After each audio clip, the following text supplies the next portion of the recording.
ने उनके जो विचारधारा है, आज अमेरिका जैसा विकसित देश कबीर के साकी शब्द रमैनी विप्रमतीसी हिंडोला चाचर बिलहुली बसंत, उस पर अमेरिका जैसा नासा में रिसर्च होता है, जैसे वैज्ञानिक जो है कि अंतरिक्ष का रिसर्च करता है, वायुमंडल का रिसर्च करता है, अमेरिका के वैज्ञानिक कबीर के साकी शब्द को रिसर्च करते हैं कि वास्तव में जिस कबीर को कहा गया कि अनपढ़ है, पढ़ा लिखा व्यक्ति नहीं है, उस कबीर ने अमेरिका जैसे देश को लोहा मनवा दिया कि वास्तव में भारत भूमि में जन्मे हुए कबीर के उद्देश्य जनमानस के उत्थान के लिए है, न कि किसी धर्म संप्रदाय के जो है कि विवाद के लिए है।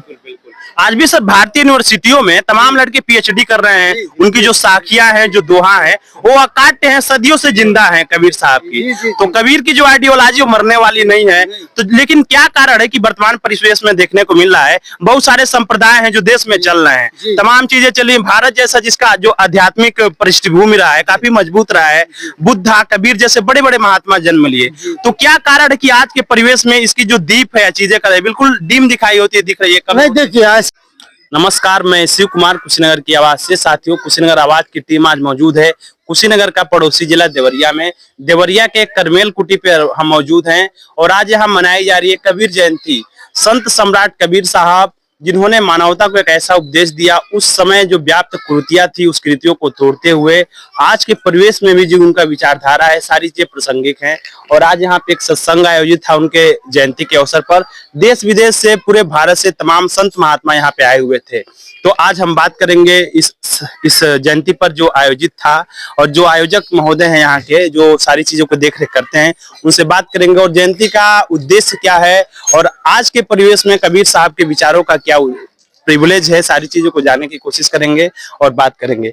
आज हमारे साथ मौजूद हैं इस जयंती को मनाने वाले, और ये जो कुटी है, करमेल कुटी है, इसके संस्थापक हमारे पास मौजूद हैं। इनसे बात करेंगे और जानने की कोशिश करेंगे। सर्वप्रथम तो हम साहब की जयंती की बहुत बहुत शुभकामना देते हैं और आपसे जानना चाहेंगे कि कबीर साहब की जो जयंती है यहाँ पे इस कुटी पे, देवरिया के करमेल कुटी पे, कब से मनाया जा रहा है, कैसे? ये यहाँ के इतिहास में छठी गद्दी है जी। लगभग ये 300 साल पुराना बहुत प्राचीन मठ है, जहाँ इसके पहले आज के जो महंत हमारे संत श्री गुरुबोध साहब हैं, इनके पहले 5 महंत बीत चुके हैं।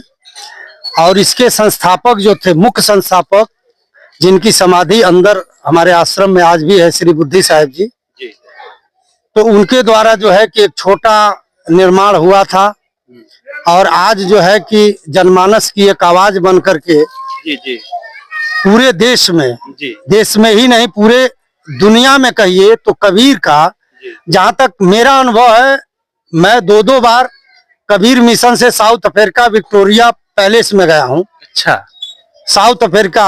अभी हाल में जो 23 और 24 के मध्य में राम मंदिर का जो है कि उत्सव मनाया गया था, उसमें मैं कबीर पंथ से चुन करके गया था।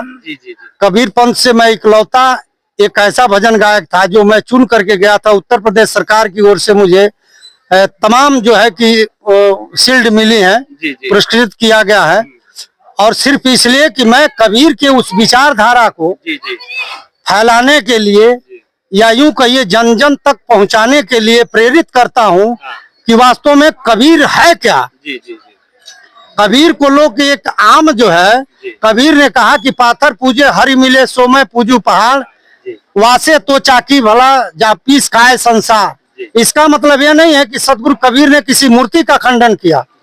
उसका मतलब यह है कि अगर हम पत्थर को अपना देवी देवता, माता पिता, गुरु मान सकते हैं, तो जिसने पत्थर को भगवान बनाने में सहयोग किया माता पिता को, उनको क्यों नहीं। जी, ये तो बहुत बड़ी बात है कबीर साहब ने। कबीर का जो उद्देश्य था कि हम जिस धर्म के पीछे दौड़ते, वास्तव में उस धर्म का ज्ञाता कौन है? उस धर्म के ज्ञाता मेरे माता और पिता। अगर मेरे माता पिता का सहयोग नहीं होता तो मेरा जन्म नहीं होता, और मेरा जन्म नहीं होता तो मैं कबीर पंथी भी नहीं होता या मूर्ति पूजक भी नहीं होता। तो सदगुरु कबीर ने अपने पूरे उम्र में यह दर्शाने की कोशिश किया। उन्होंने हिंदू, मुस्लिम, सिख, ईसाई, आम जनमानस में उन्होंने कहा, सबको उन्होंने लताड़ा। ऐसा नहीं है कि उन्होंने किसी का समर्थन किया तो किसी का विरोध जी किया। जी, उन्होंने तो उस समय की जो सामाजिक बुराइयां थी, जो कुरीतियां थी, अंधविश्वास था, उसका पुरजोर विरोध किया। जाति पात पूछे नहीं कोई, जो भी उनकी विचारधारा है। तो उस समय से लेकर के आज तक आपका जो पंथ है, उन्होंने उनके विचारधारा को संजोए हुए रखा है। तो कबीर साहब की जो आइडियोलॉजी है, उसको लेकर के वर्तमान समय में 21वीं सदी में नौजवानों के लिए क्या संदेश देना चाहेंगे? देखिए, सदगुरु कबीर का जो विचारधारा था, उनके जीवन काल से लेकर के आज तक जी सैकड़ों वर्ष पुराने उनके जो विचारधारा हैं, आज अमेरिका जैसा विकसित देश कबीर के साकी शब्द रमैनी विप्रमतीसी हिंडोला चाचर बिलोहली बसंत, उस पर अमेरिका जैसा नासा में रिसर्च होता है, जैसे वैज्ञानिक जो है कि अंतरिक्ष का रिसर्च करता है, वायुमंडल का रिसर्च करता है, अमेरिका के वैज्ञानिक कबीर के साकी शब्द को रिसर्च करते हैं कि वास्तव में जिस कबीर को कहा गया कि अनपढ़ है, पढ़ा लिखा व्यक्ति नहीं है, उस कबीर ने अमेरिका जैसे देश को लोहा मनवा दिया कि वास्तव में भारत भूमि में जन्मे हुए कबीर के उद्देश्य जनमानस के उत्थान के लिए है, न कि किसी धर्म संप्रदाय के जो है कि विवाद के लिए है। आज भी सर भारतीय यूनिवर्सिटियों में तमाम लड़के पीएचडी कर रहे हैं। उनकी जो साखियां हैं, जो दोहा है, वो अकाट्य हैं, सदियों से जिंदा हैं कबीर साहब की। तो कबीर की जो आइडियोलॉजी वो मरने वाली नहीं है। तो लेकिन क्या कारण है कि वर्तमान परिवेश में देखने को मिल रहा है, बहुत सारे संप्रदाय हैं जो देश में चल रहे हैं, तमाम चीजें चली। भारत जैसा जिसका जो आध्यात्मिक पृष्ठभूमि रहा है, काफी मजबूत रहा है, बुद्धा कबीर जैसे बड़े बड़े महात्मा जन्म लिए। तो क्या कारण है कि आज के परिवेश में इसकी जो दीप है, चीजें कर बिल्कुल डिम दिखाई होती है, दिख रही है? नहीं, देखिए, ऐसा नहीं है, ऐसा नहीं है कि जो है कि हमारे महापुरुषों का विचार धीमी गति है, ऐसा नहीं है। जनसंख्या 1.25 करोड़ से अधिक हो गई, लगभग 1,40,00,000 विश्व में 1 नंबर पे है।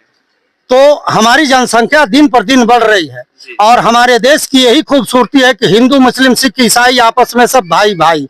इसी बीच में कबीर महावीर तुलसी दादू दयाल दरिया भगवान बुद्ध जैसे जो है कि महाज्ञानी आए, ज्ञानी ही नहीं आए, महाज्ञानी आए। इस दुनिया का लोहा मनवाने वाले, अहिंसा परमो धर्म का नारा देने वाले भगवान बुद्ध ने कहा सबसे बड़ा धर्म क्या है, तो भगवान बुद्ध ने कहा अहिंसा परमो धर्म। सदगुरु कबीर से जब पूछा गया कि सबसे बड़ा धर्म क्या है, तो उन्होंने कहा कि किसी का गला रेत देना सबसे बड़ा पाप है। किसी का गला रेता हुआ अगर उसे जिला दिया जाए, बचा दिया जाए, उसे उससे मुक्त कर दिया जाए, उसे अलग कर दिया जाए, सबसे बड़ा धर्म है। जैसे गुरुस्वामी तुलसीदास, लोगों में ये भ्रमित है कि कबीर तुलसी को नहीं मानते, तुलसी कबीर को नहीं मानते, ऐसा नहीं है। सदगुरु कबीर भी जो है कि अहिंसा का पाठ पढ़ाते हैं। गुरुस्वामी तुलसीदास जी ने कहा है कि परहित धर्म, यानी कि परहित के धर्म के आधार पर अगर देखा जाए तो उतना बड़ा कोई हित नहीं। हित करना अगर चाहते हैं तो परहित सरिस धर्म नहीं भाई, पर पीड़ा सम नहीं अधभाई। तो इसलिए हमारे सदगुरु कबीर या हमारे देश में इस भूमि पर ये जो कर्म भूमि और धर्म भूमि दोनों जो हमारी भूमि है, भारत की भूमि है, इसमें हमारे अनेकों संत आए। इसी में संत रैदास भी थे। उन्होंने कहा कि जिसको तुम बाहर खोज रहे हो वह तुम्हारे भीतर है। मन चंगा तो कठौतिये में गंगा। जी जी। सदगुरु कबीर ने कहा कि बाहर खोजन जामत सजनी पिया घर माए विराज रहे। तुम जिसे बाहर खोज रहे हो वो तुम्हारे अंदर विराजमान है। सदगुरु कबीर ने यही बताने की कोशिश किया। सदगुरु कबीर ने सबका समर्थन किया। उन्होंने पर्यावरण की सुरक्षा के लिए कहा, पर्यावरण की सुरक्षा के लिए कि अगर पर्यावरण सुरक्षित है तो तुम हो, अगर देश सुरक्षित है तो हम सुरक्षित हैं। तो सदगुरु कबीर ने सारे सामूहिक दृष्टि को लेकर के और लोगों को चेताने का काम किया। और आज कबीर जन जन में है। जितनी हमारी जनसंख्या देश में, दुनिया में, ऐसा कहीं नहीं है। आप किसी देश में चले जाइए, ऐसा नहीं है कि कौन कबीर को नहीं जानता है।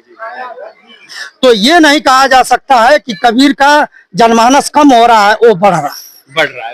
तो सर उस कालखंड से इस कालखंड तक, प्राचीन से लेके अर्वाचीन तक लगातार बढ़ता जा रहा है जी। लेकिन कुछ समय ये भी देखने को मिल रही है, तमाम राजनीतिक पृष्ठभूमि में और भी चीजें हैं कि जो नौजवान है गलत रास्ते पे जा रहे हैं। देश का जो युवा है, इनकी विचारधारा को यदि मान ले तो भारत एक बेहतर रूप में जा सकता है। तो ये जो युवा वर्ग है, आजकल जो भी सोशल मीडिया और भी चीजें चली हैं, इसमें कहीं ना कहीं लिप्त बुराइयां देखने को मिलती हैं, तमाम अपराध बढ़ रहे हैं। तो ऐसी चीजें क्या की जाए समाज में कि जो युवा वर्ग है, भारत का भविष्य हो, कभी रास्ते पे चले? इसके लिए हम युवाओं से यही निवेदन करेंगे और यही कहेंगे अपने देश के युवाओं से कि वह एक आंतरिक धार्मिक प्रवृत्ति को जगाने की कोशिश करें, बाह्यांतर नहीं। क्योंकि मैं मंदिर में जाता हूँ, श्रद्धा से पूजा करता हूँ, उसके बाद आकर के अनैतिक कर्म कर देता हूँ। सदगुरु कबीर ने कहा है कि तुम्हारा विकास तभी हो सकता है कि जब तुम्हारे पास शिक्षा होगी। तुम्हारा विकास तभी होगा जब तुम्हारे पास तुम्हारा मौलिक अधिकार होगा। तुम्हारा विकास तब होगा कि तुम स्वयं अपने को जानोगे। लेकिन हम क्या करते हैं, हमारा युवा वर्ग क्या करता है, हमारे आने वाली पीढ़ी जो है उसके लिए हमें क्या करना चाहिए, इसके लिए सदगुरु कबीर ने बड़ी सुंदर बात कहा है कि आया है सो जाएगा राजा रंग फकीर, कोई विमान पर चढ़ चले तो कोई जात बधे जंजीर। तो युवा वर्ग जो है कि कहीं नशों में फंस रहा है, कहीं अनैतिक कर्मों में फंस रहा है, जिसका परिणाम हमारे देश के युवा वर्ग को भोगना ही नहीं बल्कि उसके जीवन को आर्थिक व्यवस्था से दूर करता जा रहा है।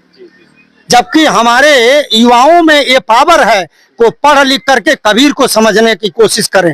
धार्मिक प्रवृत्ति न बने, मेरा कोई विरोध नहीं है कि वो क्यों नहीं धार्मिक प्रवृत्ति को बना रहे हैं या क्यों नहीं धर्म के प्रति जो है कि वो कर रहे हैं। धर्म का मतलब ये नहीं होता है कि आप किसी धर्म का ध्वजा उठा करके और कहीं नरसंहार करें, जबकि हमारे युवा वर्ग इस समय कर रहे हैं, कहीं झंडा लेकर के कुछ कर रहे हैं, कहीं कुछ कर रहे हैं। मैं किसी का नाम लिए बिना मैं ये कहना चाहूंगा अपने युवा वर्ग से कि आप किसी संप्रदाय को मानिए, किसी धर्म को मानिए, लेकिन एक बात ध्यान रखिए कि जब मेरा देश है तो आप हैं, मेरा देश नहीं तो आप भी नहीं।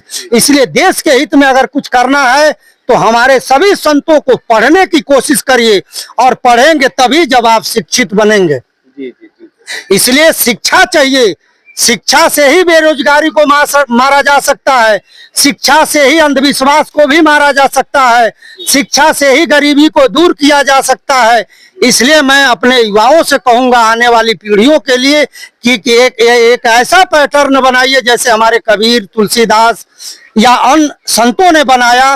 वे धर्म को इसलिए बनाया कि धर्म को पकड़ करके जब आप चलेंगे तो आपसे कोई गलती नहीं होगी, और धर्म को छोड़ करके जब अधर्म की तरफ बढ़ेंगे तो हमसे हमारे देश के प्रति कोई हमारा आतंकवादी होगा, कोई कुछ होगा, कहीं कोई जा करके कुछ करेगा। तो इसलिए हमारा निवेदन है सभी देश के युवाओं से, आपके चैनल के माध्यम से मैं अपने देश के सभी युवाओं को यही संदेश देना चाहूंगा कि अगर आपको कबीर, महावीर, तुलसी, दादू, दयाल, दरिया या देश के इकोनॉमी को समझना है या इसके भूगोल को समझना है या दुनिया के रहस्य को समझना है तो पहले आप शिक्षा ग्रहण करिए।